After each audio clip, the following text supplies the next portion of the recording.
For the next topic natin, it's path-dependent sequential control ng two-cylinder solenoid impulse valve. Ano bang ibig sabihin nun?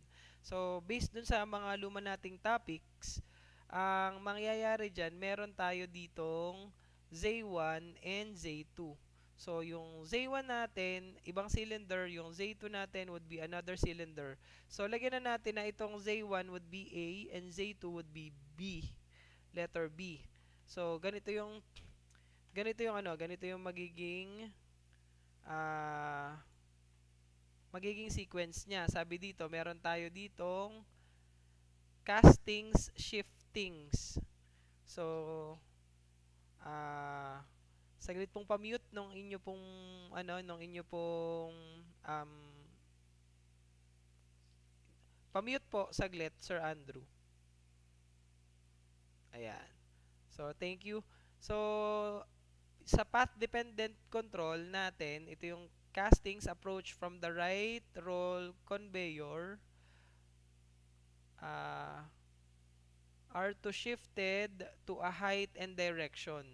So after the electric hand is activated, the piston rod of the cylinder Z1 together with the hoist lifts the work material up to the height for the second roller conveyor.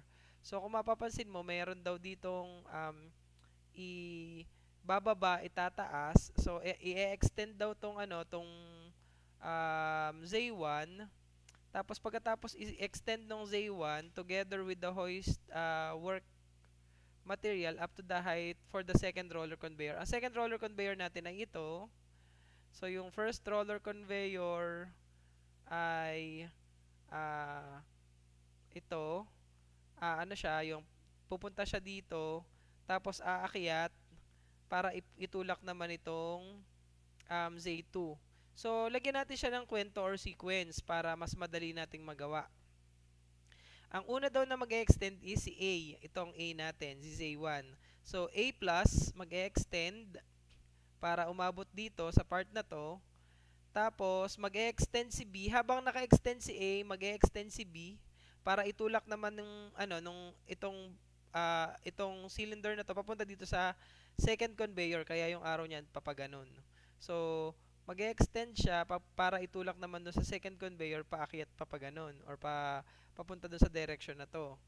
So, yun yung gagawin niya. Then, babalik muna si B bago bumalik si A. So, gawin natin yung kwento. A plus, B plus, anong sunod?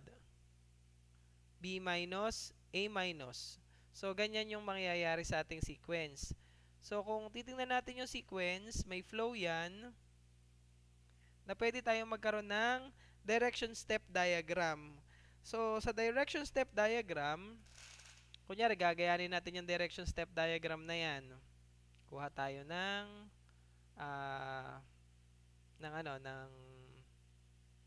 ito. So, sa direction step diagram, meron tayong ganyan.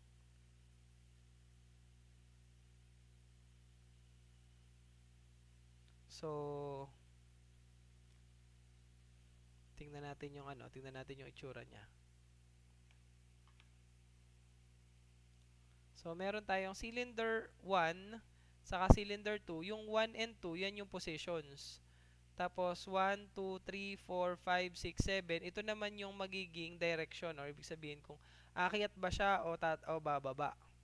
So, ganyan yung magiging itsura niya. Parang nagkaroon ka dito ng Z1, ito naman yung Z2 mo. So, ang mangyayari, ang una muna, mag-extend yung ating A. Pag nag-extend yung A natin, saka pa mag-extend yung B natin. Sige. Lagyan natin ng ibang color.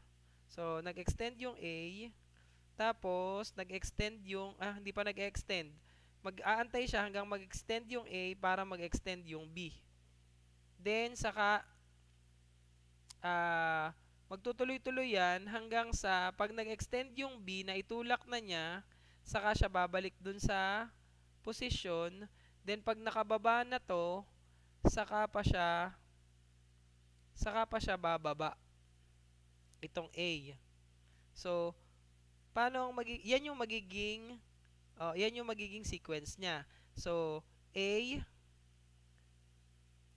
plus, tapos B plus, B minus, A minus.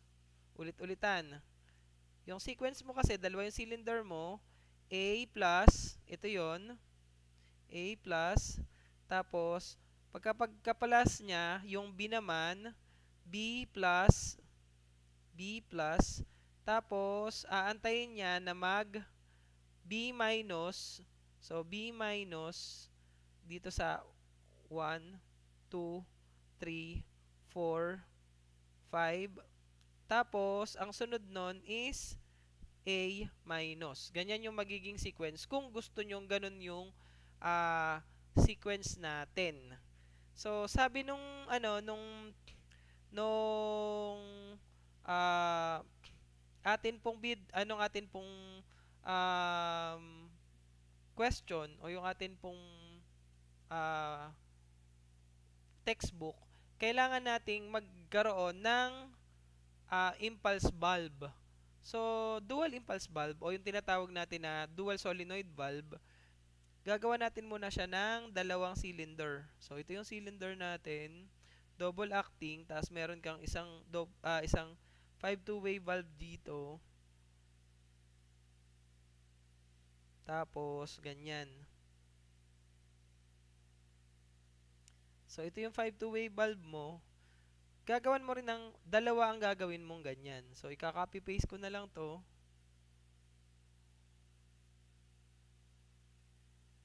So, dyan. Tapos, lalagyan ko siya ng labels. Ito A plus, ito A minus, ito B plus, ito B minus. Ito ay yung magsasabi na nandito ako sa A0, limit switch, at yung A1, ibig sabihin, nasa fully extended position. Tapos, yung B0 para sa fully retracted position ng B at B1 para sa fully extended ng B. So, ganyan yung magiging itsura ng inyong pneumatic circuit. Pero, paano naman yung magiging electro-pneumatic circuit natin? So, gawin natin ang lagyan dito ng A plus, B plus, B minus, A minus. Yan yung sequence mo. Meron tayong tinatawag na displacement step diagram. Ito yung ganito yan. Gagawan muna natin siya ng mga arrowheads kung saan at ano yung magpapa-extend sa kanya. So, dito, ang nagpa-extend sa kanya, lagyan natin siya ng ibang kulay. Lagyan natin siya ng green. Ang nagpa-extend sa kanya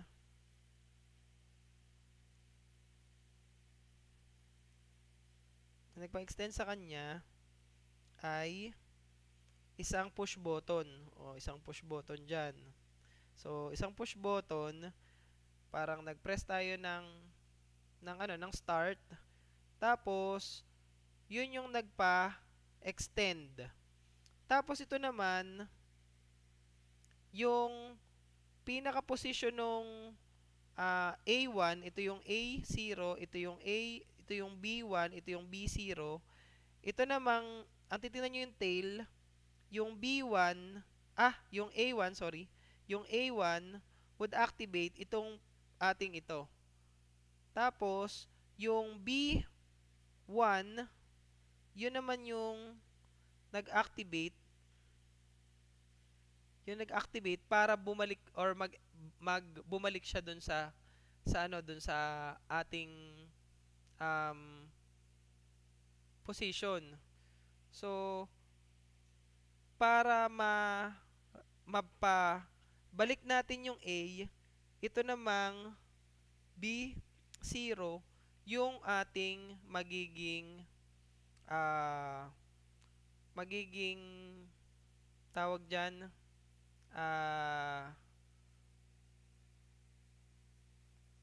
control para mapabalik yung A natin na cylinder. Ito yung displacement step diagram. Pero may shortcut yan. Ganito lang. Kasi yung ginawa natin medyo long. version. So ito yung shortcut version niya. Ito yung magi-start natin. Sorry. So ito yung start. Tapos pag A plus, A1 yung kapartner niya, pag B plus, B1, tapos pag B minus, B0, A0. So ganyan yung magiging sequence niya para makuha natin sa sequencing. So paano natin malalagyan ng ano um, ng ating sequence o yung atin pong magiging electronumatic na control para mailagay natin sa PLC kung sakali. So ito yung ating magiging electronumatic control dyan. So meron kang push button, yan yung magi-start. Sige, maglagay ka din ng magi-stop sa kanya. Tapos relay 1. Tapos maglalagay ka dyan ng latching R1. Kung mapapansin mo, yung gagawin ko ito R1. Ito yung start. Yung R1 ko, gagawa ko ng panibago dito. Yung R1 ko would activate A+. Ito ay karugtong lang nito.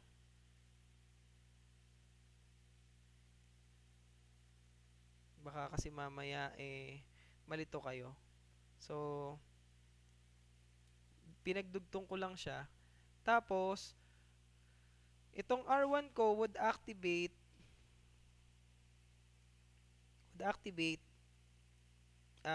A+. Tapos, gagawan ko ulit siya ng R2.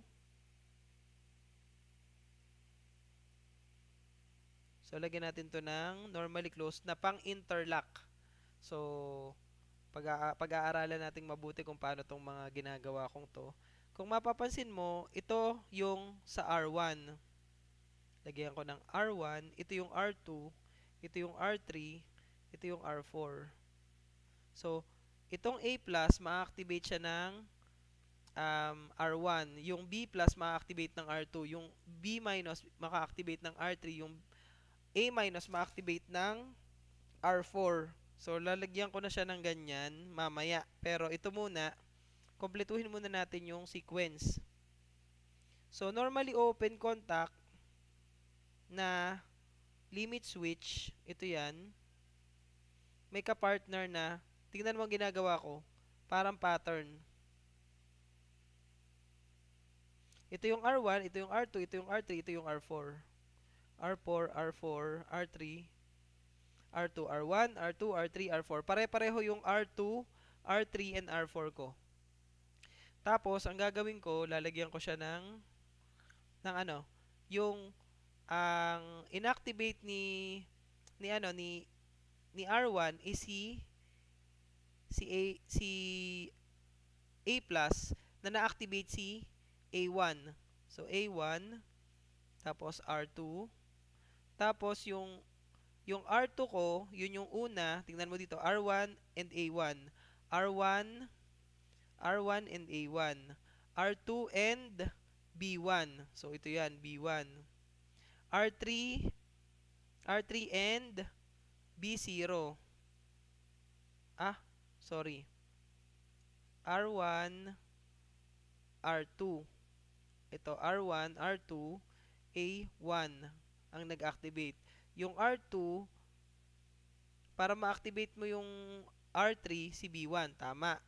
Tapos, si R4, ma-activate siya. Si R4, ma-activate siya ni combination ng R3 and B0. So, lalagyan mo siya ng latch R3, R4. Tapos, paano yung pang-reset? So, R4 and yung pinakahuli natin, which is A0. Ito yun. A0 will activate R5, which will deactivate R4 and which will deactivate R4 and R4 will deactivate R3. R3 would deactivate R2, and R2 would deactivate R1. Ganyan yung magiging sequence. Para hindi kayo nahihirapang gumawa ng sequence na sequential. Or ng logic circuit or yung inyo pong circuit na control circuit na sequential lang siya. So lalagyan mo siya ng R2 would activate B plus, then R3 would activate B minus, and R4 would activate A minus. So yun. Pagka tiningnan mo or tinesting mo yan sa ating fluid sim, yun ang assignment natin, gagawin nyo sa fluid sim tong ano natin, itong sequence na to, then yun, sa tingin ko magagawa nyong i-activate yung A plus, B plus, B minus, A minus. So, check natin maya sa fluid sim kung meron akong mga samples. Then, I'll show you kung paano siya gumana. Any question po? So, anuhin na natin to. Wala pa.